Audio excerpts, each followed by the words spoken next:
Good morning in London pops. Good morning good morning. अरे मी सकाळपासून पाहू मला एक बॅनर दिसला नाही इकडे एखाद्या राजकारण्याचा. भाऊंना हॅपी बर्थडे, तात्यांना वाढदिवसाच्या शुभेच्छा, वहिनींना वाढदिवसाच्या शुभेच्छा. कोणाचा काही बॅनरच नाही इकडं. अहो इकडे तसं काही नसतं बाप्पा. कुठल्याच निवडणुकांमध्ये कुठल्याच नेत्याचे बॅनर लागत नाही आणि ट्रॅफिक जॅम करून सभा पण घेतली जात नाही. असं मग हे नेमके कोणत्या मुद्द्यावर निवडणुका लढवता? रस्ते, लाईट, पाणी?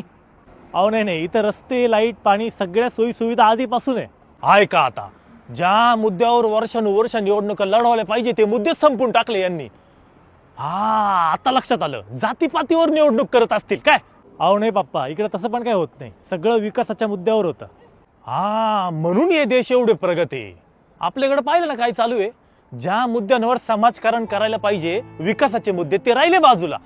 आणि सत्तेसाठी फक्त पैसा आणि जातीपातीचं राजकारण. कोण ह्या पक्षातून त्या पक्षात जातो, कोण कोणाला डांबून ठेवतो, कोण कोणाचा फॉर्मच गिळून टाकितो, तो कोण काय करतो, तो कोण मारामाऱ्या करतो. एवढेच कष्ट जर देशाच्या विकासासाठी केले असते तर मग आम्ही पण आपल्याच देशात जॉब केले असते ना. आपल्या घरच्यांसोबत राहिलो असतो व्यवस्थित. अरे 150 वर्ष राज्य केले या गोऱ्यांनी आपल्यावर, आणि आपण त्यांच्याकडून काय शिकलो? फक्त कपडे, दारू, पार्ट्या आणि ते सो कॉल्ड वेस्टर्न कल्चर.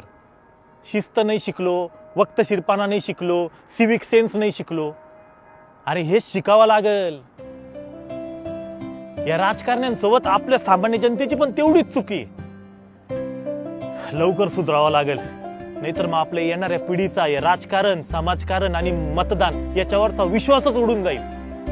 खरंय पप्पा. कसं आहे, देश आपलाय, विचार सुद्धा आपल्यालाच करावा लागणार आहे.